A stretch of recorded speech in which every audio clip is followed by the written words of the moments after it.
Good morning. My name is Ibukum Awoshika. I run a fashion company called Five Arrows, and I'm very passionate about sharing my knowledge and experiences with people, which is why I'm bringing this video to you this morning. So lately, I've been having a lot of thoughts about talents and giftings and what it takes to really maximize your potential. And all of these thoughts were actually brought up by the topic what at our taking in church, which is talent and in giftings. I'm not sure. Anyways, so I heard a message or I heard something over the weekend, and a question was thrown at me saying like, what are the hindrances to maximizing talent and potential? And after thinking about it, I realized that at different levels and at different stages, we actually have different things that can hinder us from fully maximizing our potentials. And I kind of broke them down into 4 different steps, and I would explain that very soon. But the first thing we really need to do is to overcome fear and inertia. And I think that is the stage that many people are at this point in their lives. You've identified what you want to do, and maybe you're at a 9 to 5, you're comfortable, you get paid a salary every month, but you're worried about, okay, what happens if I leave my job, or if I go in pursuit of what I really love to do? Will I really be able to make it? Will I really be able to cope?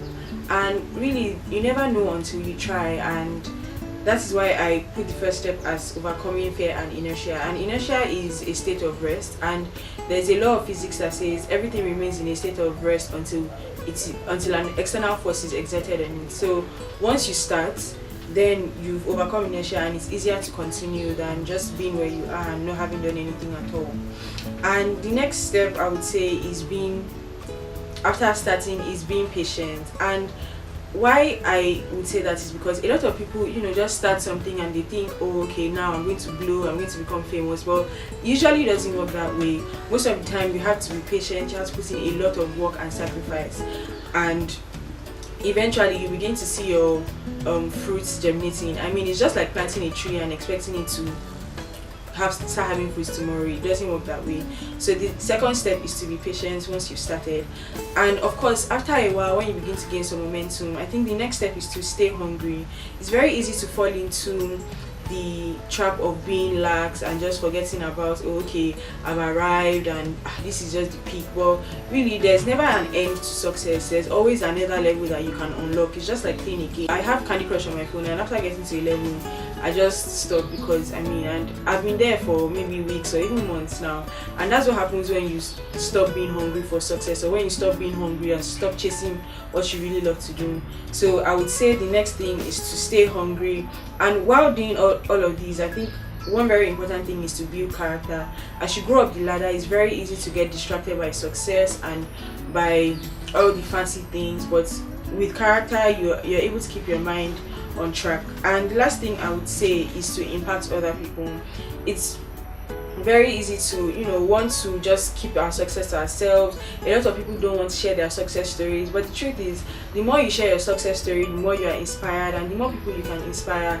And really, the reason why we're on earth is because God has created us to be fruitful and to multiply. And one of the ways you can multiply your success is by sharing your wisdom with other people, sharing your experiences with other people. And yeah, that's just it. I know these 4 steps are not generic, these 4 steps are not all encompassing, but after thinking about it, I thought, okay, for every stage, if I think about how my process has been and how I've gotten to where I am, I've had different hindrances at different levels. It's not enough to just recognize what is hindering you at one level, but as you grow, you have to think about new things that you might come across. And of course, with tenacity, with strength, and with God, I'm very sure that you'll be able to reach the peak of your success. So thank you for joining me today.